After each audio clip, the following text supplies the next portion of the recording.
Ada uang 11.000 triliun yang disimpan oleh pengusaha-pengusaha Indonesia. Hasil penjarahan sumber daya alam, hasil money laundry, hasil korupsi. Bapak tunjuk Habib Rizik Syihab untuk menjadi panglima dalam rangka melaksanakan mutual legal assistance untuk menyita aset-aset dan rekening gelap yang ada di luar negeri, dengan Bapak beri kewenangan menggunakan seluruh instrumen hukum di bawah Presiden.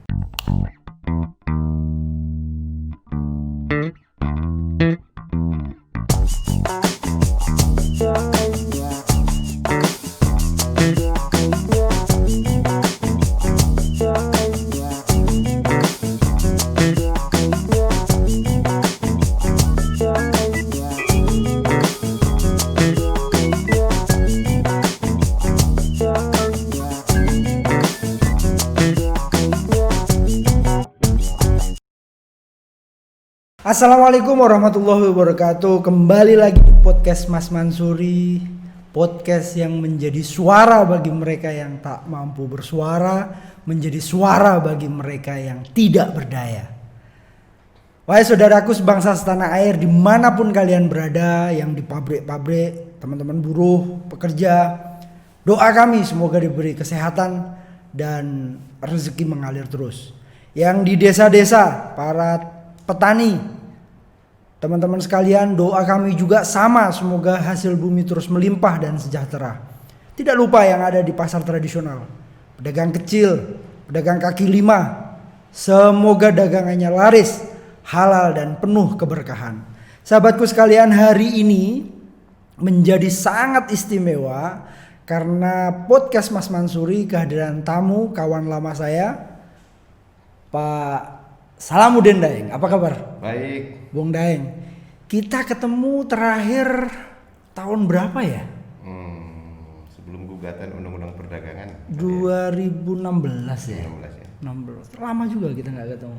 Terima kasih sudah hadir di podcast Mas Mansuri. Sama-sama. Bung Daeng, boleh nggak saya dapat cerita sedikit sebelum kita ketemu di IGJ ya kalau nggak salah ya, tahun 2008 kalau nggak salah IGJ itu ada. Saya dengar pernah di PRD juga. Karena dulu di selepas jadi aktivis mahasiswa kan, nah PRD di Nusa Tenggara Barat. Masih Nusa Tenggara Barat di ya, NTB. masih di NTB ya. Setelah itu hijrah di Jakarta sekitar tahun 2000-an lah ya. 2004 kalau tidak salah ingat, 2004. aktif di jaringan advokasi tambang di Jatam. Iya, dulu memang sempat dengar teman-teman aktivis cerita soal Newmont dan seterusnya di sana.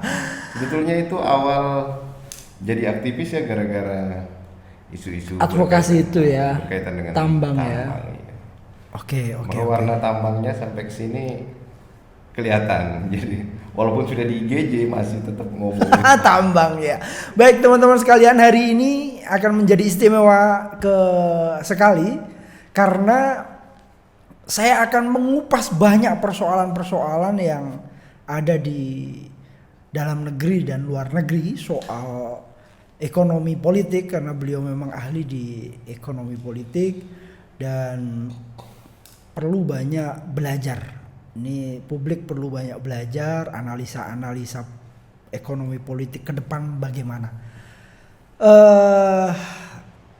Sebelum masuk itu deh, nanti kita nostalgia dulu zaman-zaman dulu, Bung Daeng. Boleh cerita nggak proses perjalanan ke Jakarta sebelum ke IGJ, sekarang di Asosiasi Ekonomi Politik Indonesia? Bagaimana perjalanan cerita sampai ke hari ini masuk ke podcast Mas Mansuri? Jadi dulu kita di aktivis mahasiswa ya kita kritis terhadap keadaan di era Orde Baru ya. Lalu setelah itu saya memang punya ketertarikan pribadi terhadap isu-isu di pertambangan dan lingkungan hidup ya. Waktu itu memang sudah, karena kebetulan di wilayah kami ini tambang banyak ya. Ada perusahaan tambang terbesar terkaya di dunia lah, salah satunya itu adalah Newmont Corporation, dan di sana ada PT Newmont Nusa Tenggara waktu itu.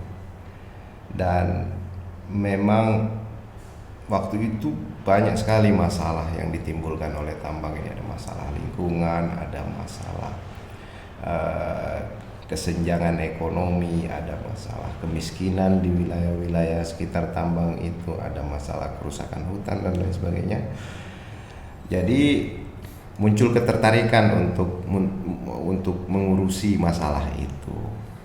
Nah, waktu itu kebetulan kenalan dengan teman-teman aktivis ini, aktivis PRD dan lain sebagainya. Ya, kita diajak ikut berkecimpung di situ. Nah, setelah di PRD, karena memang ketertarikan lebih banyak ke masalah-masalah tambang dan lingkungan hidup, akhirnya memang lebih banyak isu-isu yang disodorin itu, isu-isu itu ya. Ya ke bawah akhirnya ke Jatam, dan kemudian lebih banyak berkecimpung dengan teman-teman di Walhi di sana. Akhirnya ke sini dibawa ke sini. Tahun berapa itu? Tahun 2000-an ya? 20 udah setelah reformasi. Setelah reformasi ya. 99 2014 2013. Tapi saya udah lama sih berkecimpung dengan Jatam di sana ya. Iya.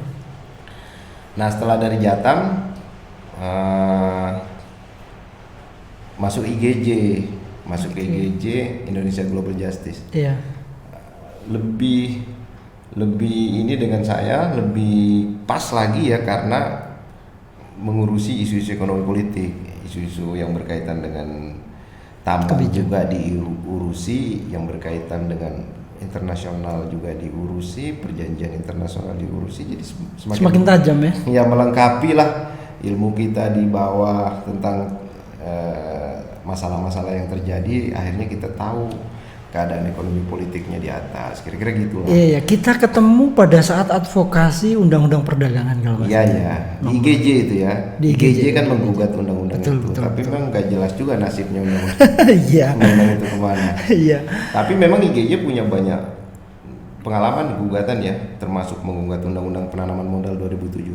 Sebetulnya sejarah saya mulai di IGJ itu karena undang-undang penanaman modal, undang-undang tahun 2007 ya. Waktu itu saya diminta menjadi saksi ahli penggugat untuk gugatan undang-undang penanaman modal. Oke. Nah, akhirnya pas lah waktu itu IGJ juga menawarkan untuk bisa jadi researcher di IGJ. Memang saya ketemu Bung Daeng sejak dulu memang cukup tajam ya, kritis dan tajam. Nah, kalau kita lihat kondisi terkini di Indonesia, apalagi resesi ya kuartal 3 ini, kira-kira apa analisa Bung Daeng? Sebetulnya keadaan yang kita hadapi di COVID ini hanya kelanjutan dari proses krisis yang panjang ya. Ya. Kalau terkait dengan kasus di Indonesia, karena sebetulnya sejak tahun 2015 saya monitor, memang kecenderungan ekonomi akan stagnan dalam jangka panjang ke depan. Dikarenakan waktu sejak 2015 itu sangat terlihat tren penurunan harga komoditas dan terutama minyak ya. Nah, memang terbukti harga minyak itu sejak 2016, 2017, 2018 tuh landai aja. Jadi nggak terjadi pergerakan. Lalu kemudian juga harga komoditas yang lain juga cenderung stagnan. Harga batu bara juga cenderung menurun. Bayangin ya, harga minyak itu dari $120 per barel turun menjadi rata-rata $50-60 per barel, setengahnya ya. Harga batu bara juga pernah menyentuh $100 per barel di era pemerintahan SBY, turun menjadi hanya sekitar $50, $60, maksimum $70 per ton. Jadi tren penurunan harga komoditas ini kan terlihat sebetulnya karena satu gejala ekonomi yang nggak bergerak, baik di tingkat global maupun nasional. Jadi permintaan di tingkat global juga cenderung stagnan. Nah, kita lihat misalnya terkait dengan kondisi kondisi Cina waktu itu ya, karena Cina ini memang sejak satu dekade sebelum 2014 memang menjadi sandaran pertumbuhan global karena konsumsi yang besar, penyerapan sumber daya sangat besar ya, ekspornya mereka juga sangat besar. Tapi begitu 2014 ke sini dari pertumbuhan double digit turun lagi. Sampai ke tahun 2019 hanya tersisa 6% ya ekonomi Cina dari double digit. Itulah yang mendorong menurunnya harga komoditas. Jadi kalau kita lihat resesi yang terjadi sekarang ini sebetulnya nggak terputus dari proses yang terjadi sejak tahun 2000. Paling tidak sejak 5 tahun terakhir ya, karena 1 dekade pernah ada lompatan di era SBY yang tengah-tengah itu, yang periode kedua, tapi kemudian turun lagi ekonomi itu. Nah, jadi bukan sesuatu yang mengagetkan bagi saya tiba-tiba resesi kita seperti sekarang ini, walaupun ada COVID sebagai pemicu, tapi sebetulnya alurnya sudah akan kelihatan, sudah kelihatan. Bahkan kalau terkait Indonesia, saya bahkan memprediksi dengan tidak ada COVID, keadaan yang kita hadapi sekarang nggak jauh beda. Nah, tapi pemerintah yakin sekali beberapa kuartal pertama ya di 2020 atau 2020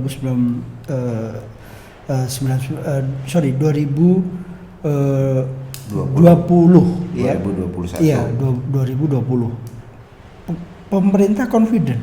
Apa yang membuat pemerintah confident? Strategi yang dijalankan pemerintah ini kira-kira pandangan Bung Daeng lihat fakta sekarang? Jadi kita lihat kronologis juga. Pemerintah ini bukan kali ini aja memperlihatkan satu kebijakan yang overconfident kalau menurut saya. Itu sejak mulai dari awal naik di pemerintahan Jokowi kita bahas ya. Begitu awal mereka merancang 14 paket kebijakan ekonomi. Waktu itu kita juga kritik sebetulnya 14 paket kebijakan ekonomi ini masih kelihatan sangat ambisius dengan mega project ya. Kita tahu bahwa pemerintah begitu kelihatan ambisius sekali dengan berbagai rancangan mega project, mulai dari infrastruktur, pembangkit listrik 35.000 megawatt, pembangunan kilang, pembangunan bandara, pembangunan jalan tol dan lain sebagainya. Itu dirancang sedemikian hebat-hebatan ya. Walaupun pada periode dia memulai itu sudah kelihatan ekonomi itu turun. Kalau ekonomi turun berarti penerimaan negara turun. Sudah logika ya. Kalau harga komoditas turun, penerimaan negara turun. Bayangin kita ini kan bersandar penuh pada penerimaan dari komoditas, mulai dari mineral, batu bara, minyak. Pemerintah tahu ini turun nggak mungkin dapat uang, sehingga seluruh program ini diproyeksikan untuk bisa dapat pinjaman, bisa dapat utang. Maka tetap dirancang 14 paket kebijakan. Lalu berikutnya 14 paket kebijakan itu kan nggak ada duitnya, nggak tersedia sumber anggaran yang cukup. Maka dimuncullah Teks amnesti.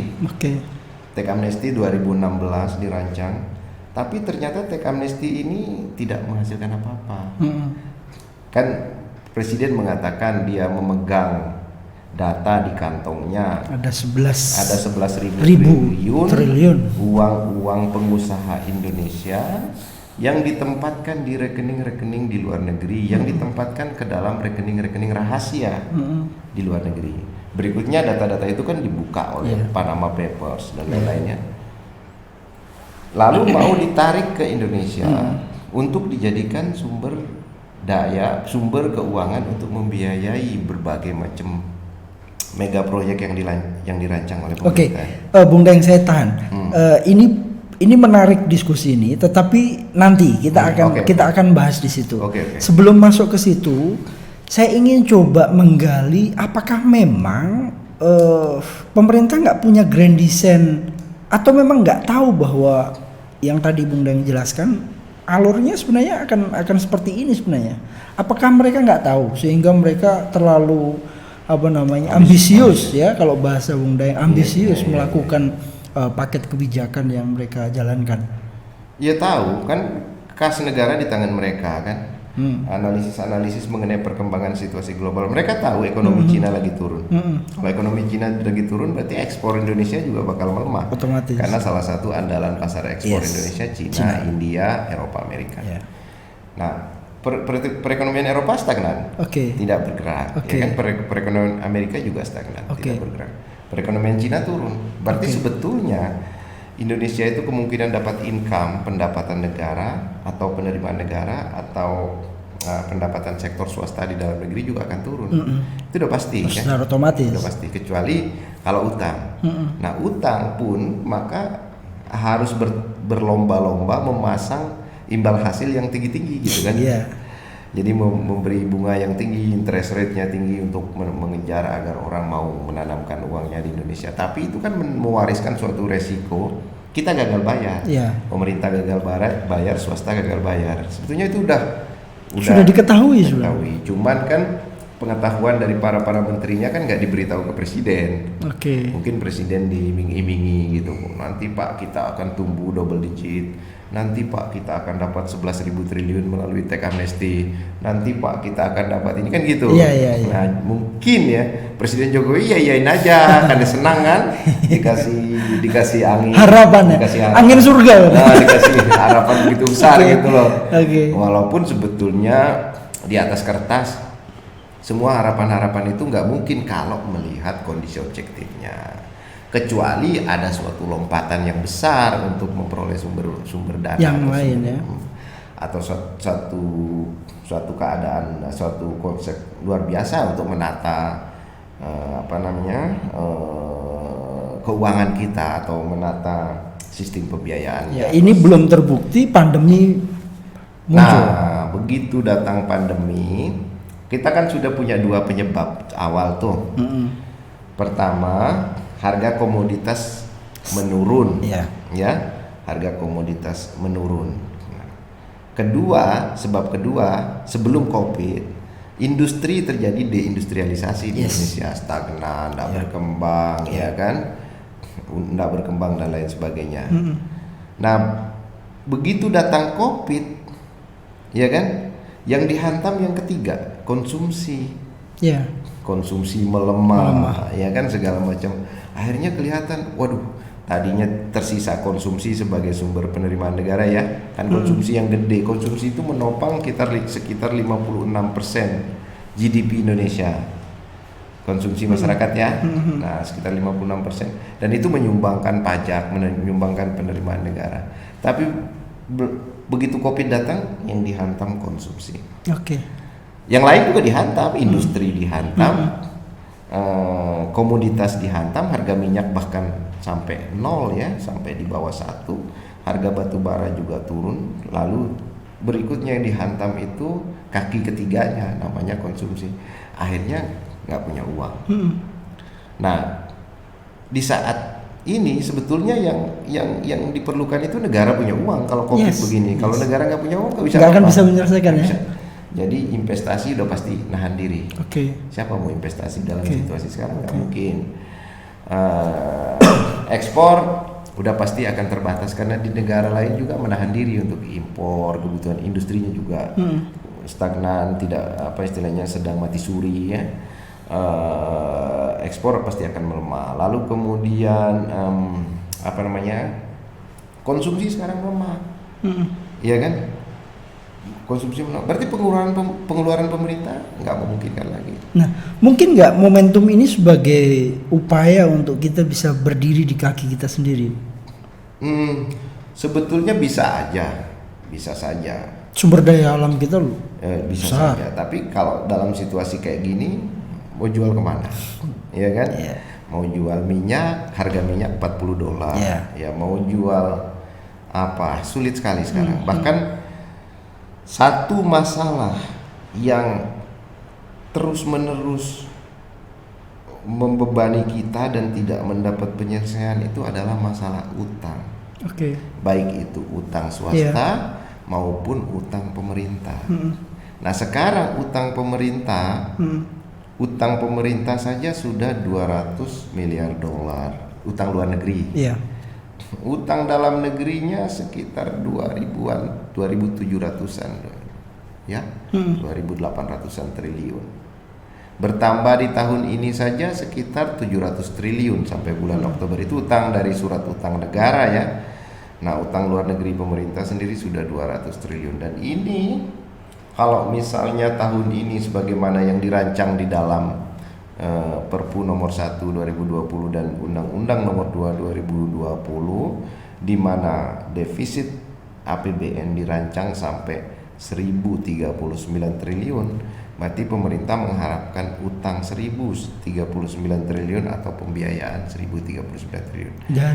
Itu adalah utang, kalau dibandingkan dengan situasi normal kita biasanya hanya dapat 350, berarti utang yang kita perlukan sekarang itu 3 sampai 4 kali di saat kita dalam keadaan normal. Iya.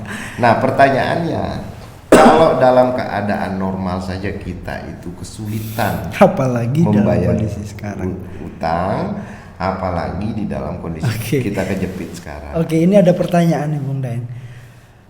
Badan Pusat Statistik Nasional mencatat ekonomi Indonesia triwulan ketiga 2020 terhadap triwulan ketiga 2019 mengalami kontraksi pertumbuhan sebesar 3,49%.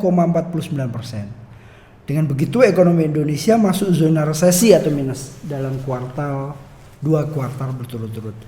Di mana pada kuartal 2 2020 pertumbuhan ekonomi Indonesia minus 5,32%. Menurut Bung Daeng, apa yang harus dilakukan oleh para penggerak roda ekonomi seperti pengusaha, UMKM? Boleh nggak dijelaskan, ini pertanyaan netizen ya? Iya, di dalam Perpu nomor 1 2020 dan Undang-Undang nomor 2 2020 dan Perpres, termasuk Perpres tentang PP dan Perpres tentang APBN yang menjelaskan APBN itu, memang di situ disebutkan suatu skema untuk sektor UMKM. Skema apa istilahnya, bantuan untuk sektor UMKM. Tapi memang bantuan untuk sektor UMKM itu menggunakan mekanisme perbankan. Oke. Jadi pemerintah kan memberikan ada dana penyertaan pemerintah kepada kepada BUMN, kepada bank, ada suntikan dana ke bank, ada suntikan dana ke UMKM. Tapi suntikan dana ke UMKM sendiri menggunakan mekanisme perbankan.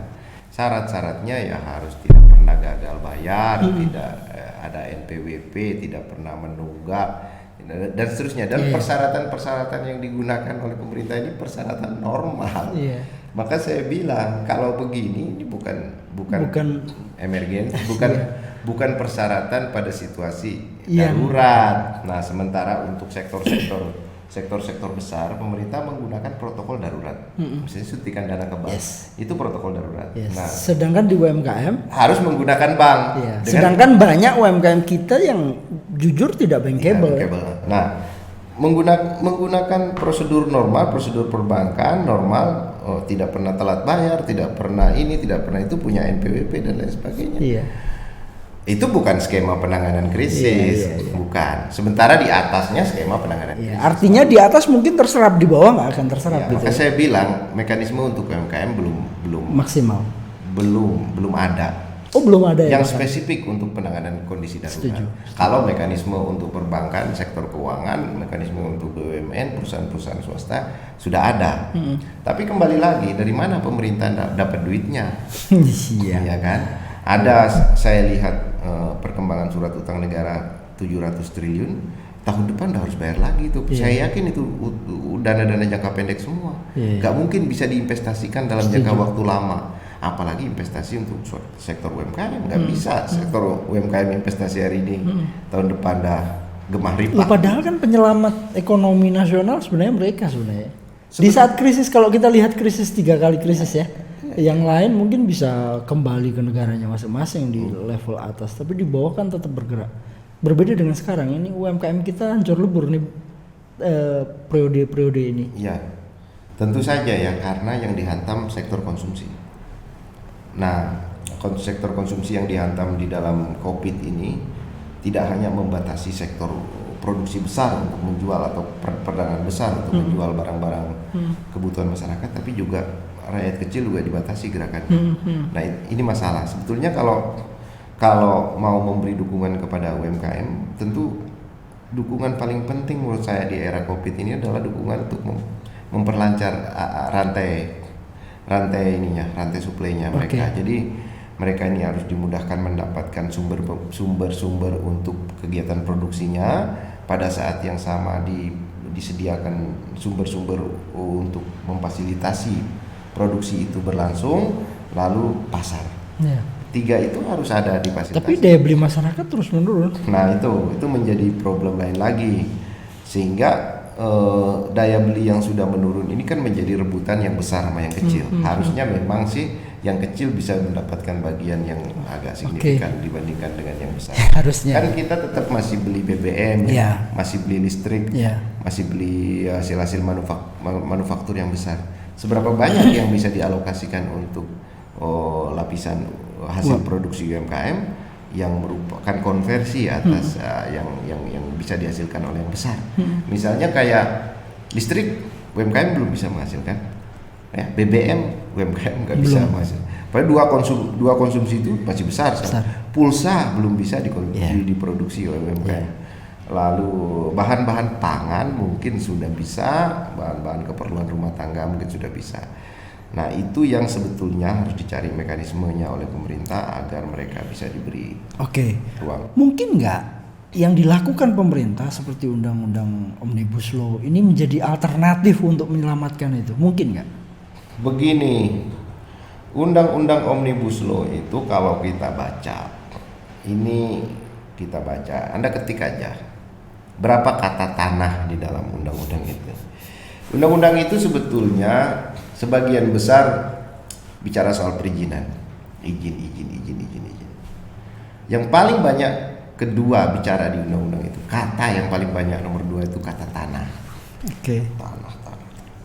Yang ketiga yang paling banyak itu kata hutan. Terus yang keempat kata air, kata tambang. Sebetulnya masih kelihatan sekali undang-undang ini masih punya orientasi pada eksploitasi sumber daya alam, natural resources, dalam ukuran-ukuran yang besar. Karena lahan yang dibicarakan, tanah yang dibicarakan itu tanah yang bisa dikonversi, bisa dikuasai pemodal swasta, bisa dikuasai pemodal asing. Jadi masih bicara skala ekonomi besar yang berdiri di atas tanah-tanah ini. Iya, artinya Omnibus Law nggak bisa jadi. Sementara pada saat yang sama, gimana Anda bicara minyak jatuh, kan? Harganya jatuh, batu bara jatuh, komoditas jatuh, bukan ke sana harusnya. Omnibus Law itu harusnya mengikuti arah perkembangan situasi, perkembangan teknologi, ICT, digitalisasi, financial technology. Nggak ada kata-kata digital di dalam. Iya. Ada sih beberapa yang sedikit sekali dia bicara. Ada 8 kata kalau nggak salah saya. Artinya undang-undang Omnibus Law ini ramalan Bung Daeng nggak menjadi efek pertumbuhan ekonomi ini nasional. Kesalahan ketiga kali. Kalau saya, satu, pemerintah salah di paket kebijakan. Paket kebijakan 14 itu hanya mewariskan beban. Hampir tidak ada manfaatnya sama sekali untuk mendongkrak ekonomi. Apa buktinya? Pada saat itu dirancang di awal pemerintahan Jokowi tidak ada pergerakan sama sekali ekonomi. Artinya kan sebetulnya secara kasat mata paket kebijakan ekonomi yang 14 itu sudah lelah dibikin, tidak memberikan manfaat apa-apa. Kedua, teks amnesti lebih ambiar lagi lah kalau bahasa saya, karena teks amnesti itu tidak menghasilkan apa-apa, tidak menambah objek pajak, tidak menambah penerimaan negara secara signifikan. Ya Menteri Keuangan bagaimana mempertanggungjawabkan itu? Gak tahu. jadi dari 14 paket kebijakan ke teks amnesti itu juga gagal. Sekarang datang Omnibus Law kan. Omnibus Law itu kalau kita lihat 14 paket kebijakan, teks amnesti, Omnibus Law, sustainability kebijakannya di mana? Mungkin nggak Omnibus Law ini kan masih baru ya, baru kemarin. Apakah mungkin belum efeknya belum terlihat? Mungkin saja kan? Atau ada pandangan lain, Bung? Ini kalau dalam situasi darurat begini, kita seharusnya nggak bikin undang-undang yang untuk pelaksanaannya butuh waktu lama. karena menambah kedaruratan lagi. Namanya ketidakpastian. Jadi sudah keadaannya darurat, ya kan? Ditambah lagi muncul suatu undang-undang yang merangkum lebih dari 73 undang-undang untuk dijadikan satu, yang memerlukan PP, memerlukan Perpres, memerlukan Kepmen, memerlukan Pergub, memerlukan itu kan panjang. Itu berapa lama orang harus menunggu. Jadi sudah situasi darurat, ya kan? Terobosan ekonomi nggak ada, dipaksa lagi orang hidup dalam situasi ketidakpastian regulasi. Bayangin tuh kayak makanya saya bilang kita ini kok nggak belajar gitu loh, maksudnya bahwa problem paling besar di dalam pemerintahan di Indonesia hampir lebih dari 2 dasawarsa, sudah lebih ya 2 dasawarsa untuk reformasi dari 98 udah lebih ya. Itu kita berhadapan dengan ketidakpastian regulasi yang berubah-ubah, regulasi yang tidak ditaati, misalnya putusan MK tidak dilaksanakan oleh pemerintah banyak sekali. Banyak sekali. Kita gugat undang-undang apa aja, undang-undang ketenaga listrikan, kami menang di Mahkamah Konstitusi, gugat dengan Serikat Pekerja PLN. Dalam prakteknya nggak dilaksanakan juga. Banyak undang-undang atau sesuatu yang diputuskan MK cepat-cepat lagi dibicarakan undang-undang baru oleh DPR. Jadi semua tidak pasti. Jadi reformasi ini kita kan ditandai dengan ketidakpastian regulasi, ketidaktaatan pada regulasi ya, dan ketidaktaatan pada regulasi atau pelanggaran terhadap regulasi, dan regulasi yang berubah-ubah setiap saat. Itu problem besar sekarang ini, masalah besar sekali. Saya kembali ingin menyoroti itu. Tahan, nanti kita akan kupas lagi yang tadi kita perdalam.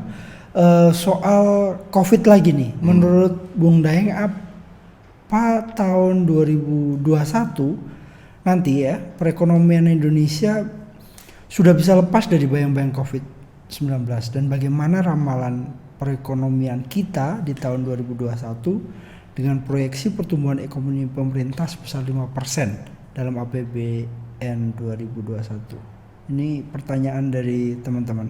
Silahkan. Saya rasa itu proyeksi yang kurang berdasar ya. Maksudnya kalau 2021 kembali ke 5% itu, kalau 5% dibandingkan 2020 yang minus ini balik 5% plus 5% berarti sebetulnya 10% ya. Itu agak kurang berdasar karena begini, COVID sendiri sampai dengan akhir tahun ini kita lihat masih dalam suasana ketidakpastian. Virusnya apa? Walaupun sudah meyakinkan vaksinnya sudah mulai. Vaksinnya bagaimana? Belum, masih jauh. Vaksinnya aja butuh uji coba cukup lama, bisa 1,5 tahun, bisa 2 tahun, tergantung macam-macamnya. Kemudian virusnya sendiri bahkan belum pasti kan. Belum pasti di mana-mana punya kesimpulan yang berbeda, para dokter juga masih banyak yang berbeda pendapat. Jadi kita berada dalam situasi ketidakpastian COVID, namanya ekonomi COVID ini ekonomi dalam ketidakpastian. Nah, lalu ada yang memproyeksi, lembaga-lembaga dunia memproyeksi COVID ini sampai 2025. 2030 baru total aman. Nah, untuk sementara ini jadi epidemi itu kayak malaria, kayak demam berdarah, kayak macam-macam sudah jadi epidemi. Dan kalaupun ada vaksinnya berkali-kali, ya kan, seterusnya. Jadi, nah berarti protokol COVID, social distancing, ya, protokol community distancing, ya, protokol people distancing, itu akan berlangsung lama. Jadi pembatasan ini punya konsekuensi terhadap pembatasan ekonomi. Misalnya sekarang bioskop dibuka, kalau kena lagi ditutup lagi kan, karena memang ketidakpastian. Nah berarti tingkat konsumsi rata-rata ya sampai dengan tahun 2025 saya kira kalau nggak menurun akan relatif stagnan aja, nggak akan berubah. Jadi demikian juga industri, demikian juga komoditas. Bahkan harga minyak pun ini akan lama bertahan dalam keadaan harga minyak rendah seperti sekarang. Sementara itu adalah tumpuan pendapatan negara dari minyak, ya, dari batu bara, dari mineral dan lain sebagainya. Dari mana sumber pertumbuhan yang 5% itu? Jadi kalau dari konsumsi kan ada COVID. Jadi kalau COVID-nya Anda nggak mau tahu sama sekali, itu berbahaya juga. Kan protokol internasional nggak bisa dilanggar oleh Indonesia. Dan duitnya pun duit internasional, kalau kita melanggar ya nggak akan dikasih juga. Iya. Maksudnya nggak akan ada sumber keuangan untuk menopang yang angka 5% itu. Iya. Jadi sebetulnya pemerintah itu harus membuat satu rencana-rencana yang Rasional. tidak berbasis kepada pencitraan. Karena pencitraan itu lebih cenderung kurang benar. Bung Daeng melihat bahwa ada sisi itu. Ada sisi itu Pemerintah sehingga masih pencitraan. kurang mau objektif. Ya kan wajar saja biar masyarakat nggak panik. Tapi kan kalau kita nggak objektif bahaya. Iya. Kita nggak bisa menghitung angka-angka, mengkalkulasi hal-hal yang sebenarnya. Dan kalau kita gagal kan kita malu lagi, dibilang bohong lagi dan seterusnya. Jadi lebih baik menurut saya terbuka aja. Ini kan nanti kita menghadapi era transparansi, ada digitalisasi, ada ICT dan lain sebagainya. Nggak mungkin bisa sembunyi. Apa yang kita makan di rumah kita sekarang aja udah ditahu tetangga karena kita pesan lewat macam-macam online itu kan. Jadi udah kesana dunia bergerak. Jadi sebaiknya memang pemerintah itu harus inklusif ya. Semua itu harus melibatkan publik, termasuk pengelolaan ekonomi harus melibatkan banyak orang, publik secara luas. Jangan makin kesini makin eksklusif. Misalnya makin tersentralistik, makin di tangan dia ya. Misalnya dalam Perpu nomor 1 dan Undang-Undang nomor 2 semua kekuasaan presiden, menteri keuangan presiden, bahkan DPR pun nggak dilibatkan lagi dalam urusan negara. Ini kan satu fenomena yang membahayakan karena semakin eksklusif di tengah situasi yang semakin transparan. Iya. Ya kan? Nanti digitalisasi pasti transparansi.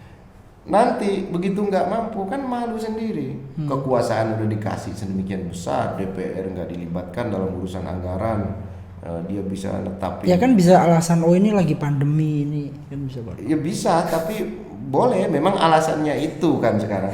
Maka dengan alasan itu maka pemerintah itu harus melibatkan partisipasi publik, orang banyak, mengelola ekonomi secara inklusif, melibatkan seluas-luasnya partisipasi, inovasi dan lain sebagainya.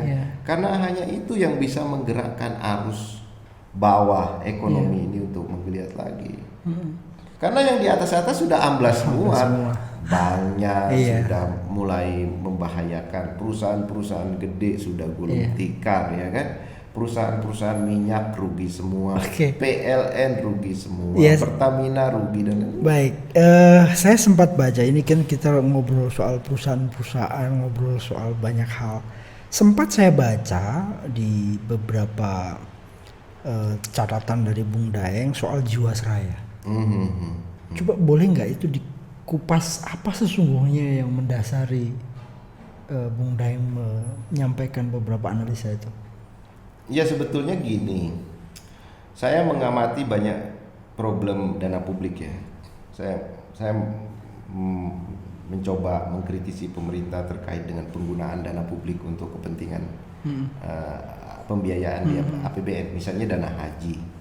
Dana haji kan saya lama monitor penggunaan dana haji oleh APBN sampai 37 triliun di tahun 2018 akhirnya sudah dipakai oleh pemerintah untuk bangun kereta ganda, bangun jalan, bangun segala macam. Itu dana haji dipakai kan. Lalu kita tahu juga dana jam sostek dipakai, dana asabri dipakai, dana taspen tabungan pegawai negeri sipil dipakai, dana pensiun mereka oleh APBN untuk menjadi pembangunan. Nah perusahaan-perusahaan asuransi juga dipakai gitu loh. Nah belakangan muncul masalah Jiwasraya, sebetulnya nggak kaget akan banyak perusahaan-perusahahaan asuransi akan bermasalah ini. Nggak hanya asuransi swasta tapi juga yang dikelola oleh negara, BUMN misalnya kayak Jam Sostek, Taspen, Asabri, dana haji kan dikelola negara itu akan bermasalah semua karena dananya dipakai ke APBN. Nah perusahaan-perusahaan asuransi juga menginvestasikan dananya ke APBN.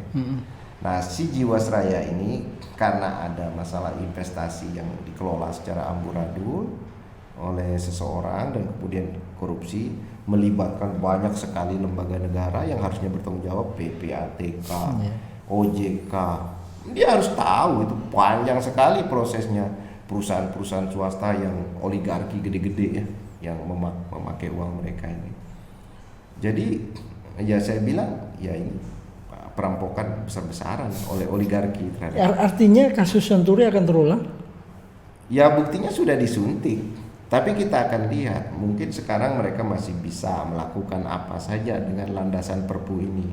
Tapi nanti kan setelah pemerintahan berganti, bisa saja pemerintahan berikutnya itu mengungkit-ungkit, menggugat kembali masalah ini sebagai suatu praktek penyalahgunaan kekuasaan dan keuangan negara untuk kepentingan penyelamatan Jiwasraya ini. Tapi yang jelas Jiwasraya ini korupsinya sangat besar kan, hampir berapa kali Senturi, 3 kali 6,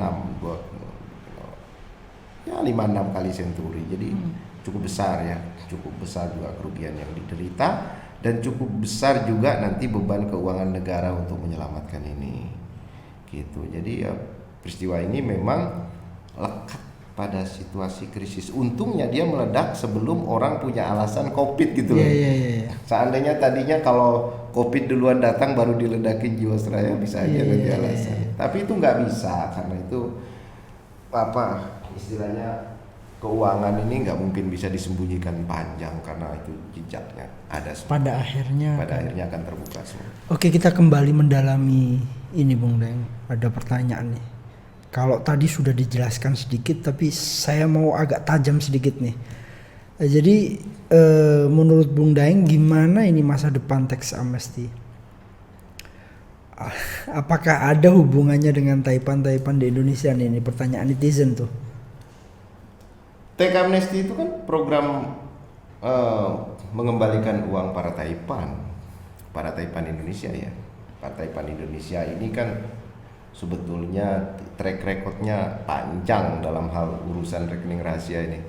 Mulai dari eksploitasi sumber daya alam selama berpuluh-puluh tahun sampai banyak analisis menyebutkan, termasuk tulisannya Sri Mulyani sendiri tentang dirty money and development, uang kotor yang sudah semakin mendominasi dunia. Dari mana uang kotor ini berasal? Dari penjarahan sumber daya alam, ya kan, pencucian uang, penggelapan pajak, ya, money laundry, drug, prostitusi, perdagangan senjata. Banyak dan seterusnya. Tapi dalam kasus Indonesia yang paling banyak sumber daya alam dan skandal keuangan, corruption dan money laundry. Kita dua aja yang paling besar dari kita. Misalnya kita bicara soal eksploitasi sumber daya alam di Indonesia selama berpuluh-puluh tahun ya. Gak pernah rimba uangnya itu entah kemana gitu loh, nggak jelas disimpan di mana, ditabung di mana. Ekonomi kita begini-begini aja nggak bergerak, walaupun kita itu dalam nomor 1 semua dalam hal ekspor. Kita eksportir sawit terbesar di dunia, kita eksportir batu bara terbesar di dunia, nomor 2 ya. Kita eksportir emas, kita eksportir LNG terbesar salah satu. Kita eksportir mineral ya, nikel, eksportir tembaga, eksportir perak. Seluruh sumber daya alam yang diperdagangkan di tingkat global dan penting kedudukannya, kita itu berada pada nomor 1 sampai 10 sebagai negara eksportir terbesar. Tapi kenapa? Kita bisa lihat apa sih di Indonesia? Modalnya Indonesia masih dibentuk oleh utang, modalnya masih dibentuk oleh investasi asing yang bisa sewaktu-waktu tarik diri, ya kan? Tidak pernah terbentuk modal nasional yang begitu kokoh dari hasil eksploitasi sumber daya alam. Berarti sumber daya alamnya, hasil eksploitasinya tidak ada di sini. Di mana itu? Ya ditempatkan di rekening-rekening rahasia itu. Ya namanya hasil nyolong. Ya artinya sudah disiapkan medianya tax amnesty. Kenapa itu nggak jalan? Nah, begitu tax amnesty, pemerintah ini sebetulnya melawan rezim transparansi ini, rezim ICT yang sedang ada di depan mata. Jadi kalau dia menjalankan tax amnesty kan pengampunan pajak, Harusnya pengampunan pajak itu basisnya itu data perpajakan.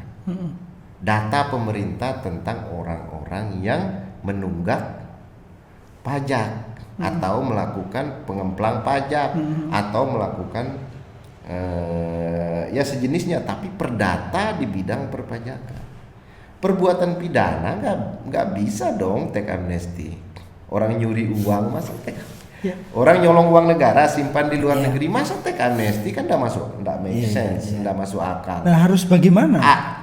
Akibatnya karena pemerintah itu menjalankan pencucian uang dengan teks amnesti itu, pencucian uang oleh negara, membersihkan uang kotor oleh negara lalu dijadikan legal, kembalikan ke pemiliknya. Teks amnesti itu seakan-akan begitu. Teks amnesti itu mengembalikan uang kotor kepada pemiliknya di Indonesia. Hasil dari perbuatan macam-macam yang nggak make sense. Makanya gagal. Nggak bisa uang kotor ini dikirim lewat mekanisme teks amnesti atau membayar denda pajak. Bagaimana caranya menurut Bung? Harusnya kan yang di teks amnesti itu jelas datanya di tangan pemerintah. Ada datanya? Data perpajakan, data pengemplang pajak siapa, berapa, dan harusnya itu make sense kalau teks amnesti. Harus itu teks amnesti. Kalau tadi yang Bung Daeng bilang. Kalau skandal keuangan rekening rahasia tidak, datanya katanya Pak Jokowi ada di kantongnya, makanya dia tanda tangani MLA dengan Swiss. Iya kan? Dia tanda tangani. Sejauh mana itu? Swiss dengan sudah di kita sudah jadi undang-undang. Sudah disahkan 2020 ya kalau nggak salah, nomor 5 kalau nggak salah. Sudah disahkan DPR menjadi undang-undang, berarti sudah jadi kewajiban pemerintah untuk melaksanakan undang-undang mutual legal assistance. Siapa? KPK yang melaksanakan? Semua lembaga hukum bertanggung jawab. Jaksaan. Karena presiden yang sudah harus menjalankan undang-undang toh. Jadi presiden yang bertanggung jawab penuh untuk menjalankan MLA. Apa itu MLA? MLA itu suatu mekanisme penyitaan uang hasil kejahatan keuangan oleh negara dengan terlebih dahulu mengadili pelaku kejahatan keuangannya. Nah, sekarang sudah menjadi kewajiban pemerintah, kewajiban Presiden Jokowi untuk menjalankannya. Maka wajib bagi Jokowi untuk segera menjalankan MLA, menyita uang 11.000 triliun tersebut ya dengan menggunakan seluruh perangkat bisa nggak yang ada pemerintah. Loh, ini undang-undang sudah jadi undang-undang. Ya, artinya bisa eksekusi itu. Harusnya bisa dong. Kan harusnya bisa. Undang-undangnya sudah ada. Berani nggak? Perjanjian sudah ditandatangani dengan Swiss, Singapura sudah. Oke. Tinggal sekarang mau atau tidak mau. Pertanyaannya, kalau mau berarti presiden akan dapat 11.000 triliun. 5% tadi itu masalah kecil. Kalau memang ini kalau mau. Berani atau mau, Bung Den? Mau. Kalau jalan pasti jalan. Sudah direstui oleh internasional. Dia sudah direstui. Istilahnya internasional begitu MLA ditandatangani dengan Swiss mau bilang begini aja. Jalankan, kami kembalikan uangnya toh. Kalau dia tidak mau Swiss, jadi tidak mau tanda tangani dong. Karena Swiss mau, makanya dia tanda tangani. Artinya dia sudah mempersilahkan Presiden Indonesia Joko Widodo untuk menjalankan MLA, dan Swiss berkomitmen untuk mengembalikan uang ini kepada negara, bukan kepada pemiliknya. Seperti teks amnesti beda. Karena memang orang-orang di Swiss juga pasti sedang menghadapi ancaman yang besar terkait dengan transparansi, terkait dengan ICT, digitalisasi, fintech, yang tools utamanya adalah transparansi. Pasti terancam dengan keberadaan uang-uang ini di tangan mereka. Mereka juga nggak mau masuk penjara, mereka nggak mau diseret ke mahkamah, ke pengadilan, karena menjadi bagian dari penyimpanan uang. Butuh berapa lama waktu untuk? Sangat tergantung, kan bisa diadili secara in absentia. Iya kan? Mau siapa yang bersalah? Kasus BLBI 630, BLBI dan KLBI 600,30,13 triliun. 630,13 triliun. Tadi uang dana untuk bailout BLBI yang kemudian uang itu nggak jelas pengembaliannya kepada negara. Iya kan? Utang swasta yang ditalangi negara itu 20 kali APBN kita, 98. Bayangin aja itu. Jadi uang itu raib sebetulnya, hilang entah kemana. Ya, akibat dari kebijakan bantuan likuiditas Bank Ya. Indonesia dan KLB itu. Jadi dari sumber uang itu aja, kalau uang itu beranak binak di mana-mana loh, itu angka 11 ribu triliun make sense. Iya. Uang ini aja sekitar 630 triliun itu 20 tahun yang lalu loh. Iya. Belum lagi soal rekening-rekening gelap hasil pencurian batu bara. Bayangin aja kita ekspor batu bara itu ambillah rata-rata 500 juta ton setahun. Dulu harganya pernah $100 per ton. Iya kan? Anggaplah rata-rata $70 per ton. Kalau 500 juta ton 35 miliar dolar, iya kan? Setahun ya. 35 miliar dolar kali 15.000 ya sekitar 400 sampai 500 triliun setahun uang hasil ekspor batu bara aja. Iya. Belum penjualan batu bara di dalam negeri dan lain sebagainya, belum lagi sawit, belum lagi minyak, belum lagi hasil tambang dan lain. Semua uang-uang ini gak jelas, ya kan? Oleh para pemiliknya itu ditaruh di mana? Kenapa kok ekonomi kita tetap aja nggak berkembang dan bank-bank nasional kita harus minjam uang ke asing untuk membiayai kredit dan lain sebagainya. BNI, BRI, Bank BUMN semua utang-utangnya ke luar negeri untuk membiayai ekonomi. Bukannya dari tabungan para bandar-bandar gede di sawit, di batu bara, di minyak, sebetulnya sumber keuangan yang cukup untuk disirkulasi ke bawah menjadi sumber pembiayaan bagi ekonomi masyarakat. Oke, cukup tajam pembicaraan kita, padahal ini belum setengah jalan nih. Nanti akan kita lebih pertajam. Tadi sempat Bung Daeng sampaikan soal minyak dan seterusnya. Ini juga berkaitan nih soal Pertamina. Kita tahu Pertamina merugi kuartal 1 2020 sekitar 11,13 triliun kalau tidak salah ya.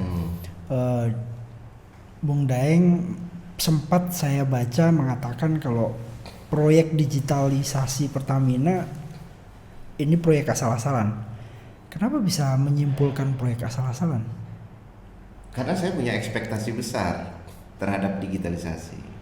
Jadi tools masa depan ini kan digitalisasi, ya, ICT, digitalisasi, financial technology.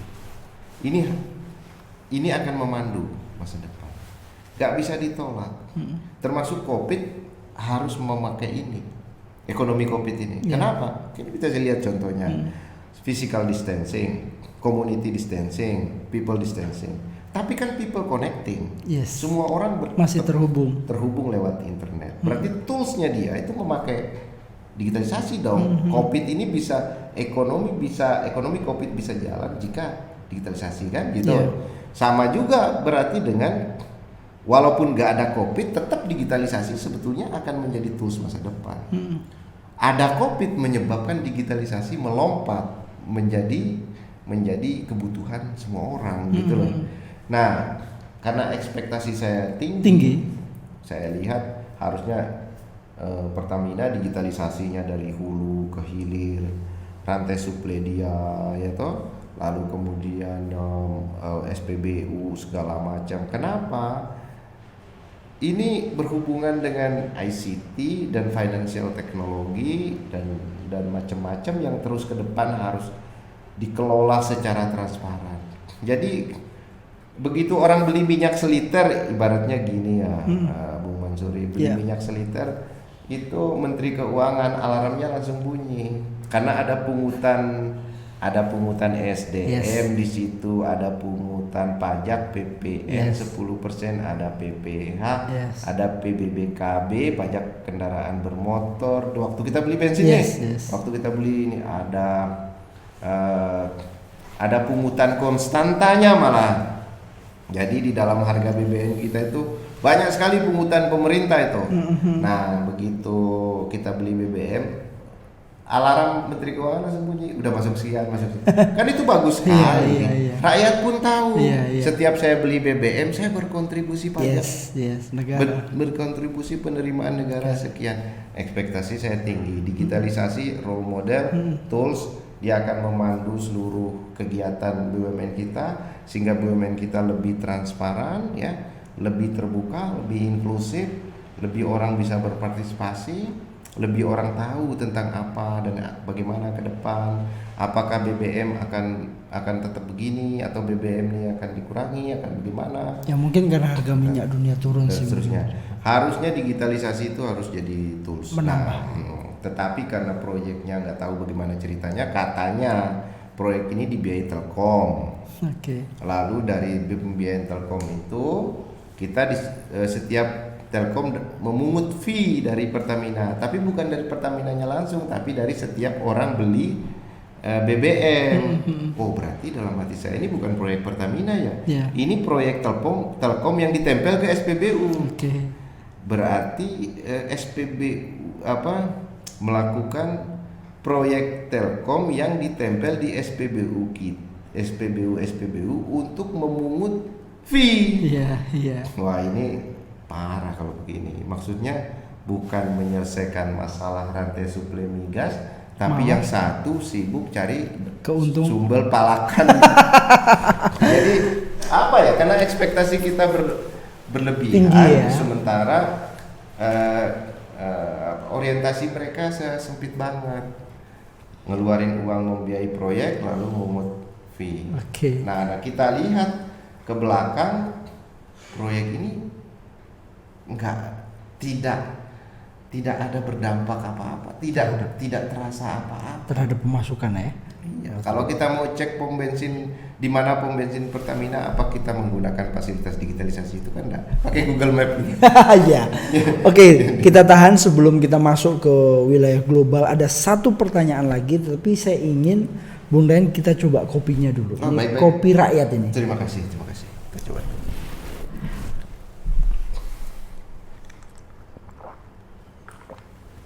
Saya memang belum dapat statement gigitan dari Bung Daeng. Betul. Tapi digitalisasi itu menarik. Oke. Nah, ini kira-kira menurut Bung Daeng itu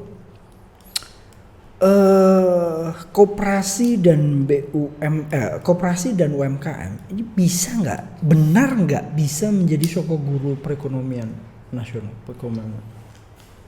Ya harusnya pertama itu tugas dari konstitusi ya. Tugas dari apa yang diamanatkan di dalam Undang-Undang Dasar 45. Pasal 33. Perekonomian disusun sebagai usaha bersama berdasarkan asas kekeluargaan. Cabang-cabang produksi yang penting bagi negara yang menguasai jati hidup orang banyak dikuasai oleh negara. Bumi, air dan kekayaan alam yang dikuasai oleh negara dan digunakan sebesar-besarnya untuk kepentingan rakyat. Jadi yang pertama itu tentang satu asas yang menjadi landasan dalam sistem pengelolaan ekonomi, asas kekeluargaan.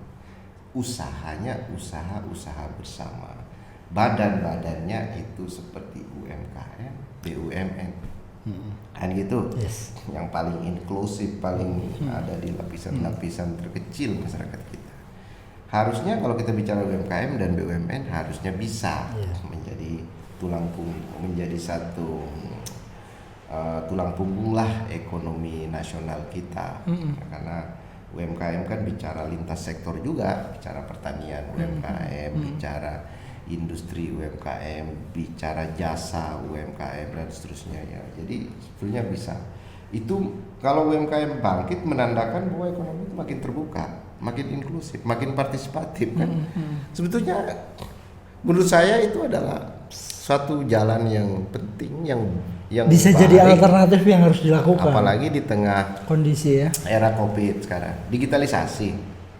Toolsnya apa digitalisasi? Digitalisasi itu community, ya community sharing antar community.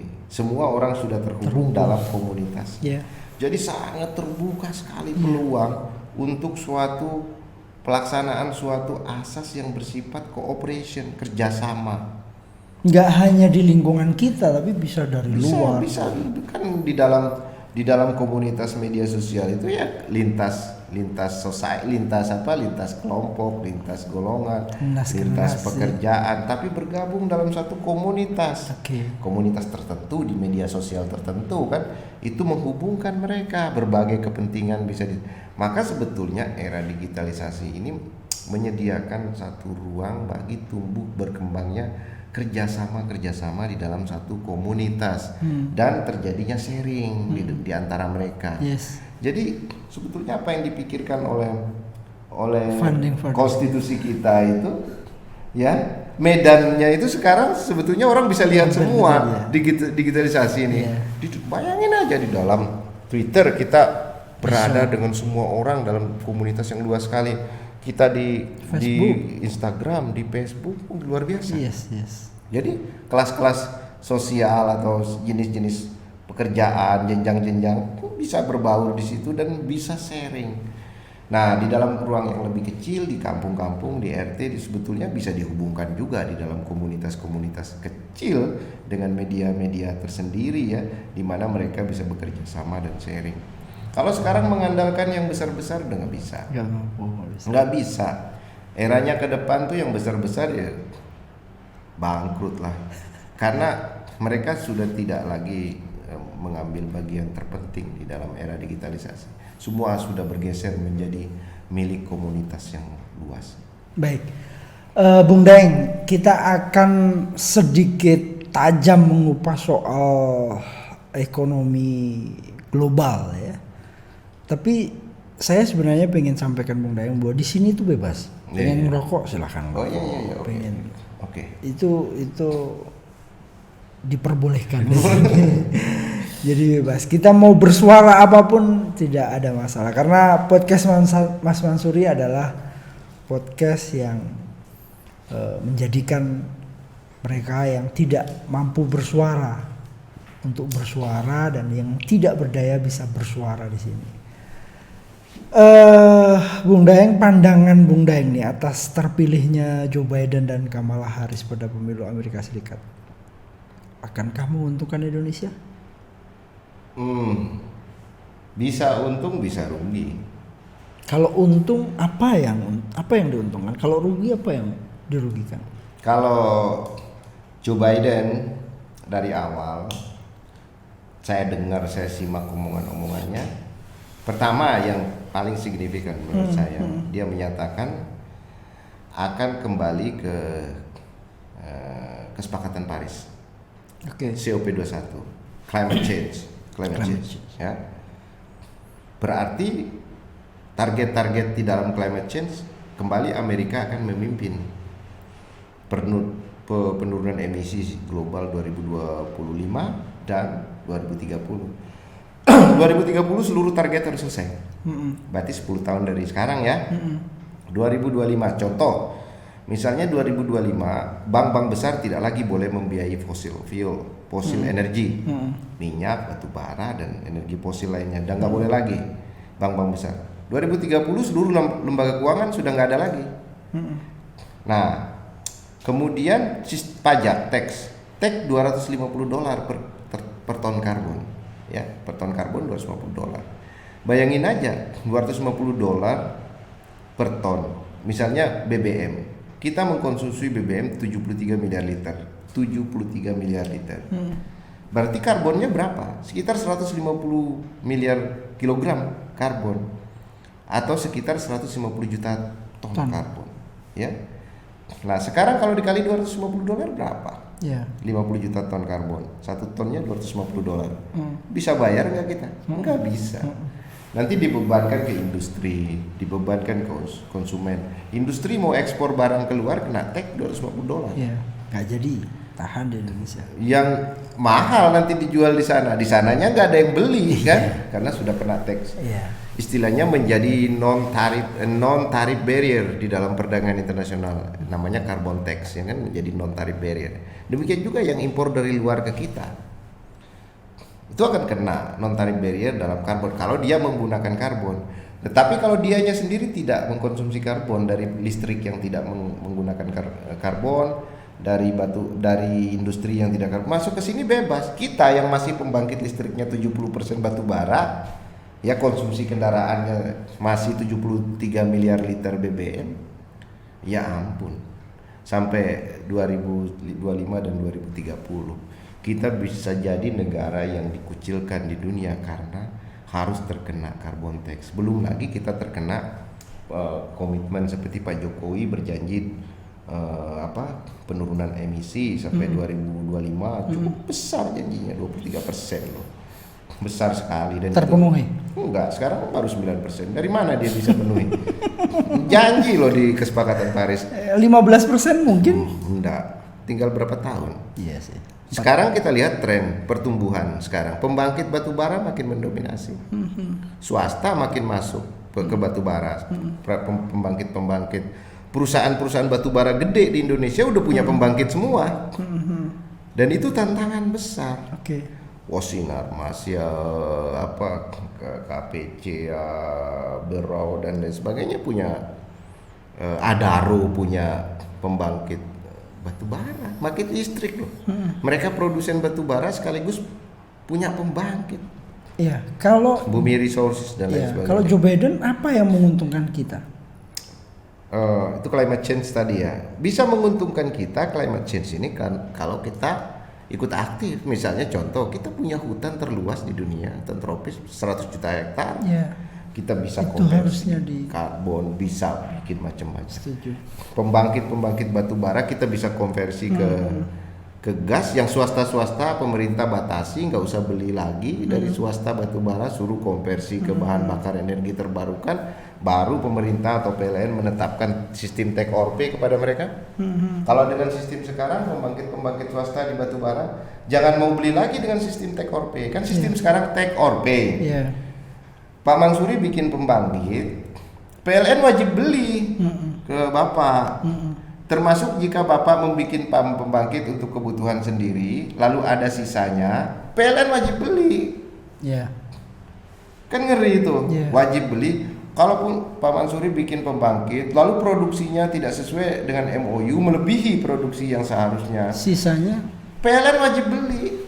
Makanya PLN bangkrut, beban belinya besar, ketika dijual tidak bisa laku, terjadilah oversupply. Listrik yang dijual PLN nggak terserap semua, makanya bilang suruh pasang kulkas 2, suruh boros energi. Lah rakyat disuruh boros energi nggak punya uang buat bayar, gimana caranya? Makanya PLN ini pasti rugi terus menerus.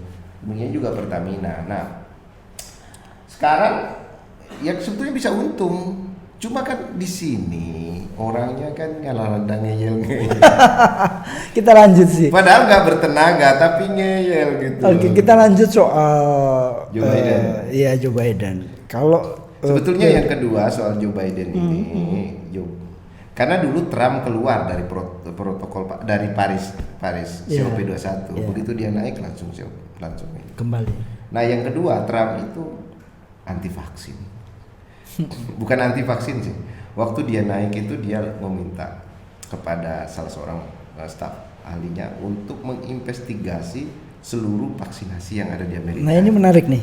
Karena dia mencurigai vaksinasi ini nggak benar. Bill Gates ya? Ya Bill Gates dan kawan-kawan lah. Jadi vaksinasi di Amerika itu nggak benar, banyak makan uang negara lah, banyak menimbulkan autisme lah, segala macam lah ngomong Trump ini. Makanya kemudian minta diinvestigasi, benar apa enggak gitu.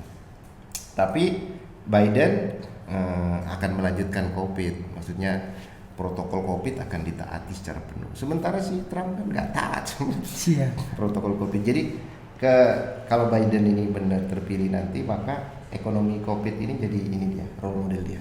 Oke. Ekonomi COVID. Ya, dan COP21. COP21 ini tahapan penyelesaiannya dengan COVID sama loh. Dengan Cina, apakah mungkin gesekan yang dilakukan Trump akan menurun tensinya? Ya pasti menurun. Kan begini, kalau Trump itu kan perang dagang dengan Cina, perang currency dengan Tiongkok. Lah sekarang yang mau didagang nggak ada karena COVID, bagaimana mau perang? Jadi sebetulnya pergeseran di dalam konstelasi Amerika sekarang itu sebetulnya karena pergeseran situasi. Jadi perang dagang memang udah nggak ada yang didagangkan, apa yang mau dibenturkan? Perangkat. Currency mau diperangkat, ya currency-nya sendiri udah nggak lagi mengakselerasi perekonomian dunia. Orang pinjam uang, pinjam meminjam sulit sekarang. Ya kan, orang pinjam luar negeri nggak selancar dulu dan seterusnya. Jadi ya, perang currency apa signifikasinya lagi? Jadi sepertinya pergeseran inilah yang saya lihat sebagai pergeseran di dalam peta politik Amerika. Iya. Tetapi ingat kita bahwa situasi Amerika pembelahan itu makin ekstrim karena orang nggak bisa menerima kekalahan. Jadi pendukung Trump nggak bisa menerima kekalahan. Sementara Joe Biden mengatakan akan membangun benteng biru, blue wall, untuk membentengi pendukung-pendukung dia agar tetap setia dan konsisten. Berarti pembelahan, ada benteng biru, ada benteng merah ya. Ini akan keras. Ini sama terjadi kayak di Indonesia ya. Mirip lah. tapi akhirnya bersatu juga akhirnya kalau di Indonesia. Indonesia bersatu. Di sana kita nggak tahu kan, negara bagian itu belah kayak gitu kan. Jadi kemungkinan Trump menggunakan mekanisme hukum, apalagi nanti bisa dia buktikan secara hukum terjadi kecurangan kan. Sejauh ini memang belum kan, nanti bulan Januari baru kita tahu. Tapi krisis ini akan panjang lah di mereka. Kita perkirakan akan panjang. Oke, kalau China? China pun sebetulnya dalam situasi yang agak sulit lah. Silakan baca media berapa bank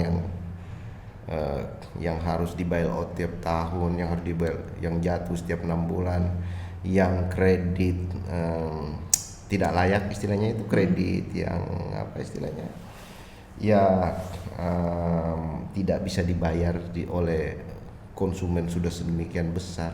Utang publik Cina itu kira-kira sekarang sekitar 350% GDP dia, 13 triliun dolar GDP dia ya. Berarti kredit yang kebentuk dalam ekonomi dia itu sudah 3,5 kali GDP. Utang yang terbentuk dalam ekonomi Cina. Belum. Kalau Amerika berapa? Amerika ya hampir sama sekitar ya? Amerika itu external debt-nya itu mencapai 27 triliun dolar. External debt, jadi utang keluarnya. Tapi ini tadi kita bicara Cina, public debt-nya, utang publik Cina terhadap lembaga keuangan baik keluar maupun ke dalam.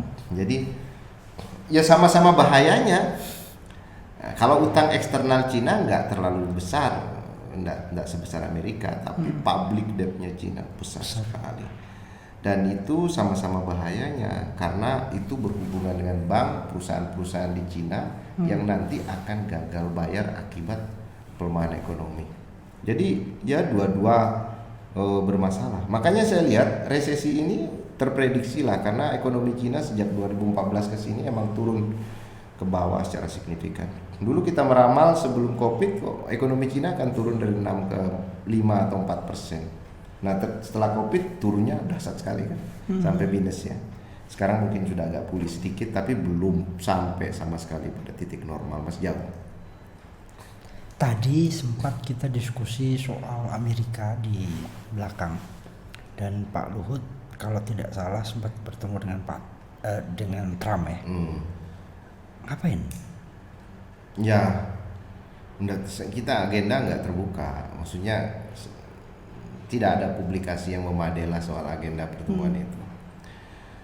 Tetapi kalau kita lihat dari belakangan ini, pemerintah sudah nggak, sampai dengan bulan Oktober tahun 2020 bulan Oktober, kuartal ketiga ini ya, itu pemerintah tidak dapat pinjaman luar negeri sepeser pun.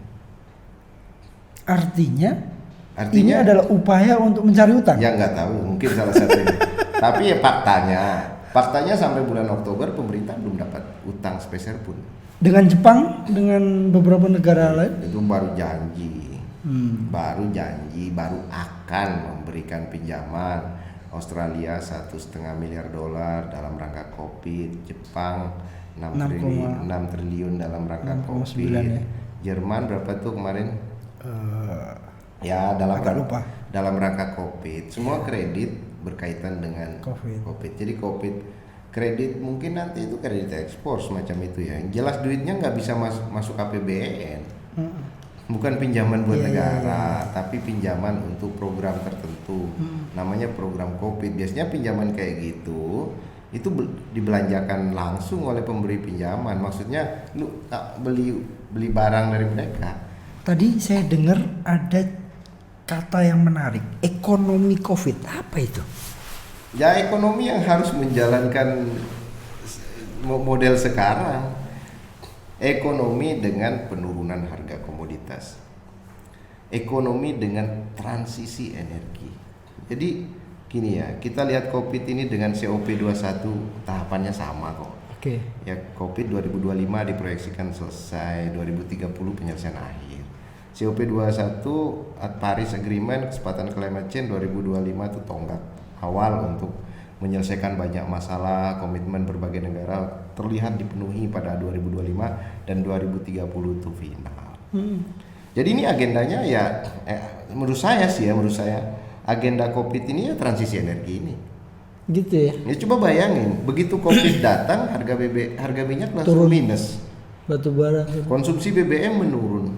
Konsumsi batu bara menurun. Kan memang melemah. ya kan memang sudah waktunya. Nah, ekonomi COVID ini juga digitalisasi. Anda bayangkan ya, kita juga bersyukur ya. Di saat COVID ini physical distancing, people distancing, community distancing, ya kan? Tapi pada sisi lain kita connecting people online, connecting people ini, connecting people to people. Jadi yang disebut people to people ya sekarang ini gitu loh. Jadi orang terkoneksi satu sama lain walaupun secara fisik terjadi physical distancing. Sebetulnya ini sama aja. Yang ini protokolnya COVID, yang ini protokolnya normal. Artinya lebih baik mana? Ya sesuai konteksnya aja. Iya. Nah kalau ada transisi energi, ada model connecting people seperti sekarang, saya rasa toolsnya ini relevan untuk berjalan ke masa depan. Saya tuh kalau keliling pasar tradisional selalu ibu-ibu tuh bilang bahwa COVID itu konspirasi, COVID itu. Iya. Bisa tuh banyak orang yang bicara begitu. Karena itu teori tidak bisa kita buktikan. Teori itu sulit dibuktikan. Namanya teori konspirasi ini bisa dirasakan aja, nggak bisa dibuktikan. Tapi simptomnya kan ketangkap. Opportunity-nya juga bisa kita lihat kan. Misalnya sekarang people distancing, physical distancing, anak-anak harus belajar lewat online sekolah. Saya rasa belajar lewat online juga ada lebihnya, ada kurangnya gitu loh. Bayangin aja ya, misalnya anak-anak ini sekarang media untuk belajarnya banyak sekali. Ada televisi, ada internet, ya kan. Buku-buku pelajaran bisa di-download lewat internet. Pelajaran-pelajaran membaca, mengaji, menulis ada di internet. Guru-gurunya sekarang di rumahnya itu bapak ibunya sudah sarjana, ada yang bapak ibunya sudah doktor dan lain sebagainya. Sebetulnya sumber daya di dalam rumahnya itu sudah banyak. Kita tidak terasa 1 jam tapi masih banyak sekali pertanyaan yang ingin saya tanyakan ke Bung Daeng. Bung Daeng, tadi kita sempat bicara soal digitalisasi, ekonomi COVID, dan banyak sekali lah dari nasional sampai global. Ada nggak pesan untuk kaum milenial menghadapi perubahan peradaban ini, perubahan kami sebutnya tatanan ini untuk penggiat roda ekonomi agar terus bergerak roda ekonomi di Indonesia. Dia paling tidak bisa keluar dari jurang resesi 2021. Apa yang harus dilakukan para milenial? Ya, resesi ini problem sendiri. Dalam pengertian bagi kekuasaan dia harus melakukan banyak hal ya, lebih terbuka lagi ke masyarakat, lebih inklusif ya dalam menangani persoalan-persoalan yang terjadi. Tapi dalam bagian lain ini adalah satu kesempatan penting bagi kaum milenial karena jelas resesi global terlihat sekali sebagai satu peristiwa transisi politik yang begitu dahsyat. Dari manual ke digital, dari energi kotor, energi yang polutan menjadi energi yang ramah lingkungan, dari orang bakar bensin, BBM, bakar batu bara di mana-mana menjadi electricity yang lebih bersahabat dengan alam dan seterusnya.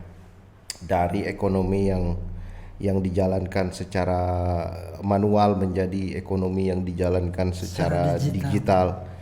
Ini satu lompatan walaupun dipaksakan dengan COVID.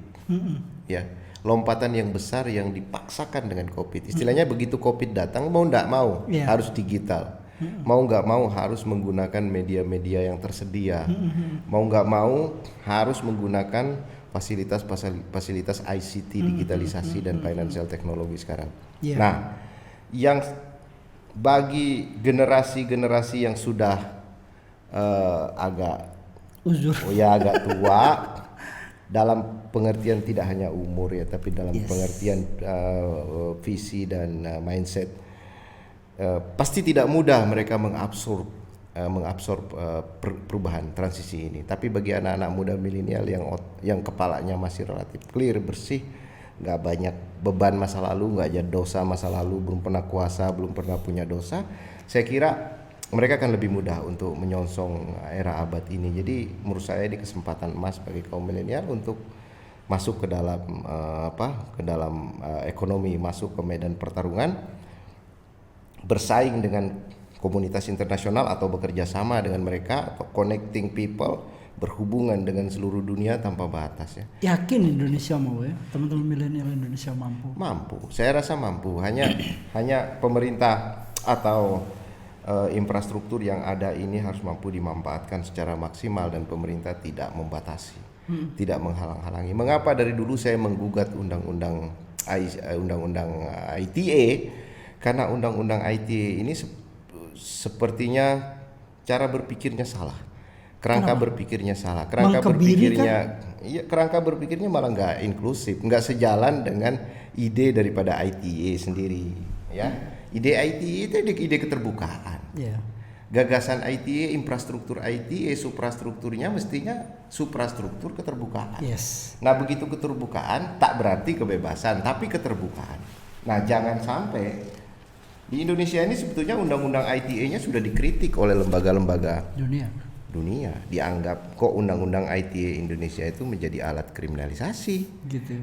Bukannya bikin undang-undang sendiri tentang pelanggaran ITE gitu loh, atau pelanggaran terhadap ITE. Bukan undang-undang ITE. Karena undang-undang ITE itu harusnya didesain untuk membawa ekonomi, sosial, politik kepada alam ITE, kepada alam yang transparan, terbuka, partisipatif, inklusif. Semua orang bisa masuk.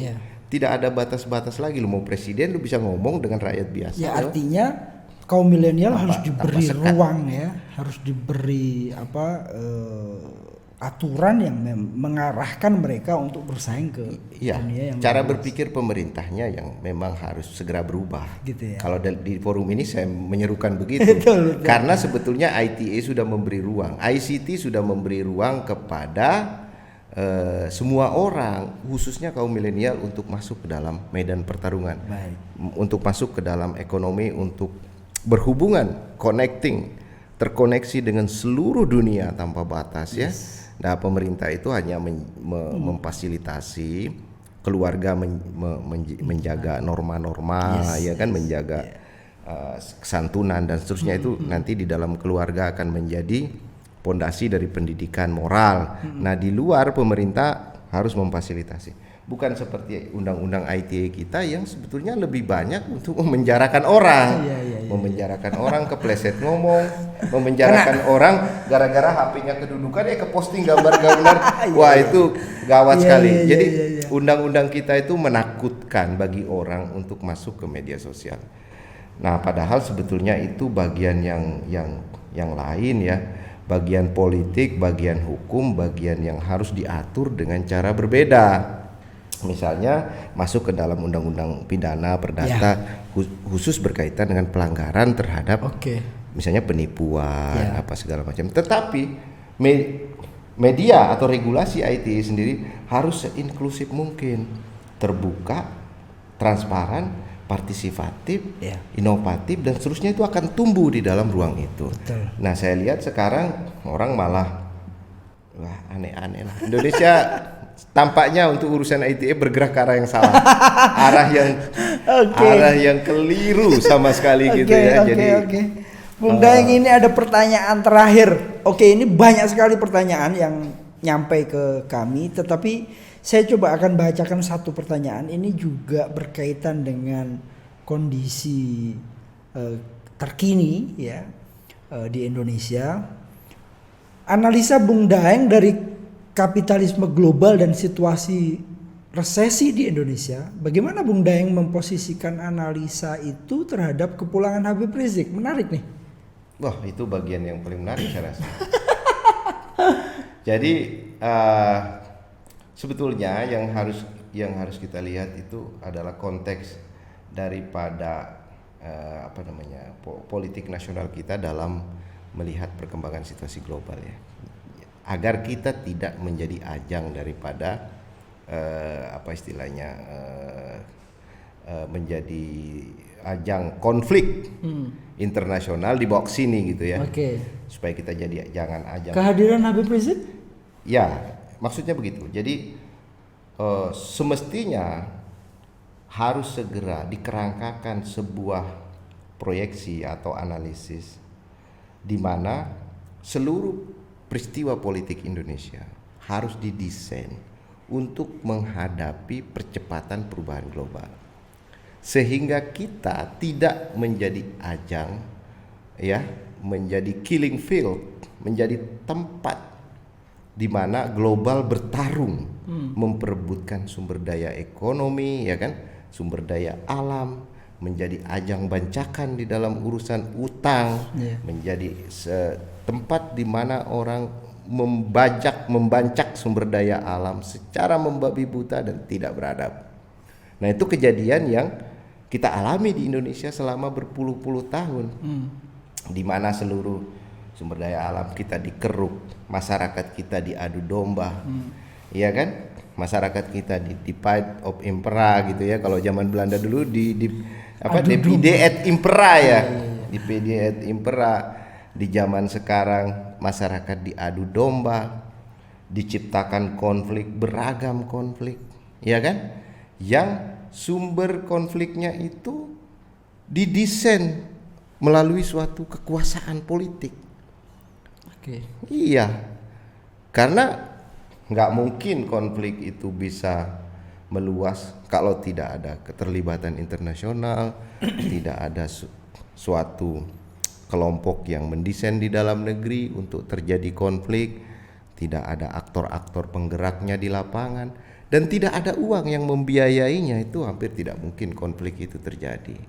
Maka sebetulnya kekuasaan dengan seluruh perangkat kekuasaan yang ada harus menjaga itu, sehingga kita bisa mewujudkan suatu keadaan sosial yang dinamis tapi stabil. Keadaan sosial yang terbuka, transparan, tapi tidak saling menyerang satu sama lain. Saling menjatuhkan. Itu bisa didesain melalui suatu kekuasaan. Tapi memang kita lihat bahwa di dalam praktek pelaksanaan kekuasaan di banyak negara, tidak hanya di kita, di negara-negara yang umumnya kaya sumber daya alam, selalu praktek kekuasaannya itu dipertahankan dengan manajemen konflik. Jadi supaya masyarakatnya itu tidak terfokus kepada kejahatan kekuasaan, korupsi di kekuasaan yang menjadi antek-antek daripada imperialis asing, maka masyarakatnya diadu domba dengan konflik yang berbau sara, berbau konflik keagamaan, konflik kesukuan, konflik, dan kita memiliki medan yang sangat beragam. Kita berbeda suku bangsa, berbeda agama, berbeda keyakinan, kepercayaan, aliran politik, macam-macam. Tapi itu kan sebetulnya situasi yang bisa membawa kita kepada suatu dinamika yang sangat tinggi. Iya. Kalau kata Bung Karno, dinamis dialektik gitu kan. Dinamis berubah secara terus-menerus maju. Secara semakin waktu semakin maju. Jangan sampai dinamika itu terus menyeret kita ke dalam benturan, perpecahan. Iya. Akhirnya nasib kita nggak jauh beda dengan negara-negara kaya sumber daya alam lainnya, musnah. Iya. Musnah oleh konflik, musnah oleh itu semua. Jadi sebetulnya itu bisa kita jaga, kita pelihara kalau kekuasaan itu berdiri di atas apa yang kita sebut sebagai pelaksana amanat penderitaan rakyat. Oke. Penyambung lidah rakyat itu. Bung Daeng, terakhir pertanyaan dari saya. Bung Daeng sempat menyatakan bahwa kita harus merubah peta, pemerintah harus merubah petanya untuk bisa menyelesaikan konflik-konflik dan krisis yang ada di Indonesia. Peta apa yang harus dirubah itu? Ya Salah peta itu sebetulnya, apa maksudnya? Sebetulnya ini peta itu bisa disodorkan oleh siapa saja. Oke. Saya bisa datang ke Pak Mansuri mengatakan, ini petanya begini loh sekarang. Petanya begini. Akhirnya tindakan sampean bisa salah dalam mengelola kekuasaan. Iya. Kalau saya datang ke Pak Jokowi, Pak, petanya begini. Bapak sudah benar. Ada uang 11.000 triliun yang disimpan oleh pengusaha-pengusaha Indonesia, hasil penjarahan sumber daya alam, hasil money laundry, hasil korupsi, ya, disimpan di rekening-rekening rahasia di luar negeri. Ini Bapak harus sita. Ini Bapak harus ini.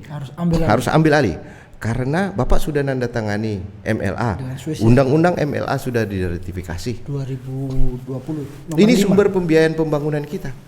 Jadi jangan lirik-lirik yang lain, Pak.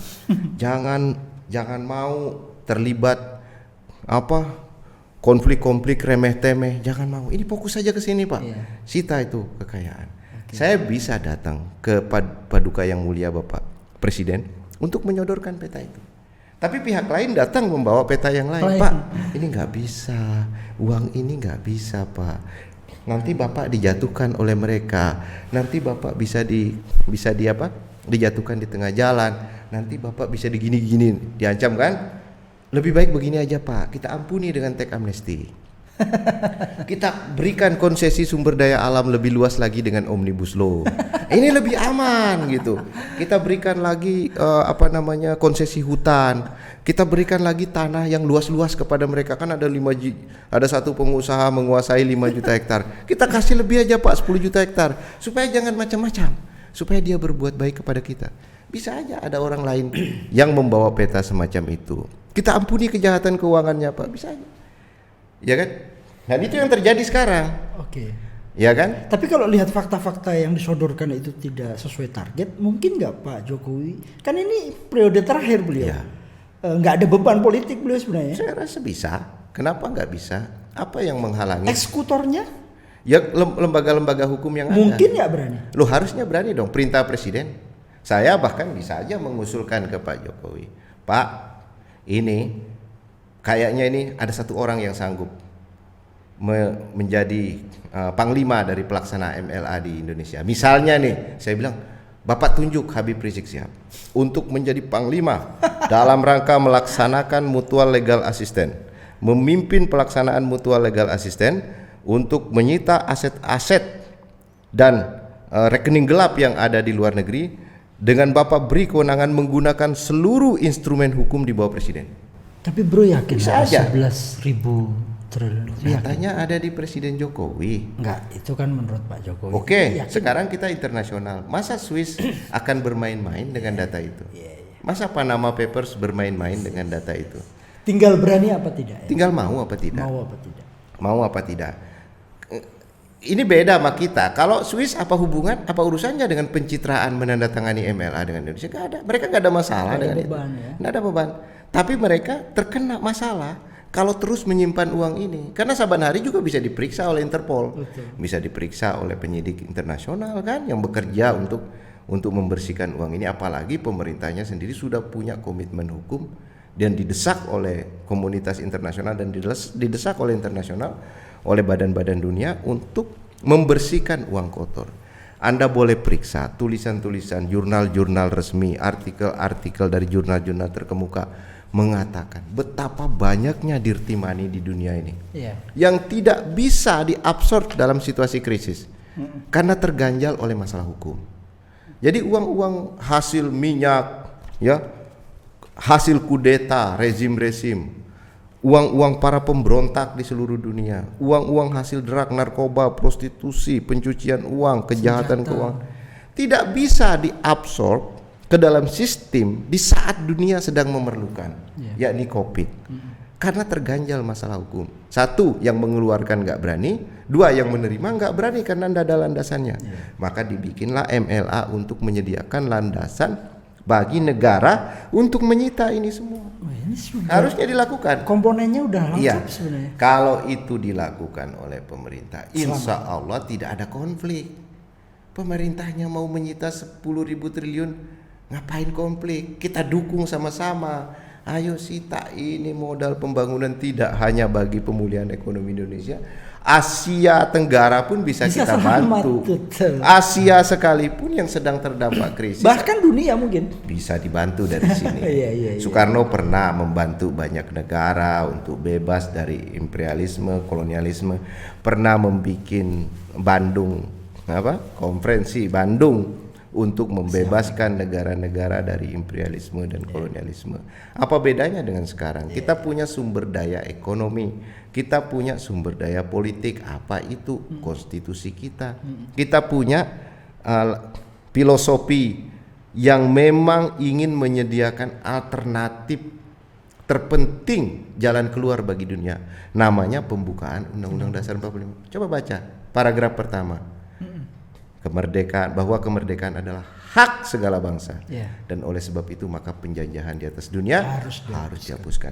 Seluruh kejadian krisis yang dihadapi oleh umat manusia, oleh seluruh negeri di dunia adalah ujung dari adanya penjajahan di atas dunia itu. Ujung daripada muara atau yang dihasilkan daripada imperialisme dan kolonialisme. Kalau masalah mendasarnya ini kita selesaikan dengan pembukaan Undang-Undang Dasar 45, banyak yang selamat. Bahwa memperjuangkan pembukaan, anti penjajahan, anti penindasan, anti eksploitasi manusia atas manusia, anti eksploitasi negara atas negara adalah suatu perjuangan yang terus menerus. Ya memang itu sunatullah, memang harus begitulah hidup manusia itu. Makanya disuruh kita rajin-rajin untuk beribadah segala macam itu kan dalam rangka agar kita secara terus-menerus berjuang. Artinya tidak ada yang final. Maksudnya begitu kita bilang, wah ini setelah pembukaan Undang-Undang Dasar 45 dijalankan seluruhnya akan bagus. Ya tidak, tapi kita berjuang di atas landasan itu secara terus-menerus. Oke.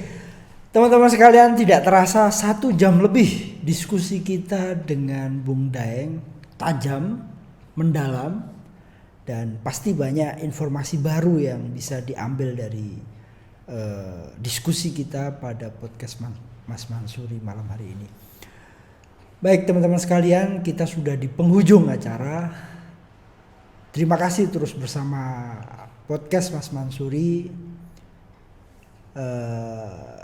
Negeri ini dibangun dengan tujuan melindungi segenap bangsa Indonesia dan seluruh tumpah darah Indonesia.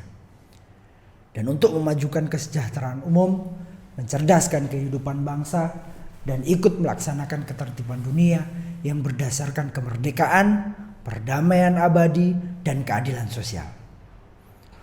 Untuk mencapai tujuan tersebut, seluruh komponen bangsa sekarang adalah waktu yang tepat untuk duduk bersama, bergandengan tangan, bertindak bersama, dan meneguhkan kembali komitmen nasional bangsa ini. Semoga Tuhan Yang Maha Esa melindungi negeri ini, negeri yang gemah ripah loh jinawi. Amin. Terima kasih.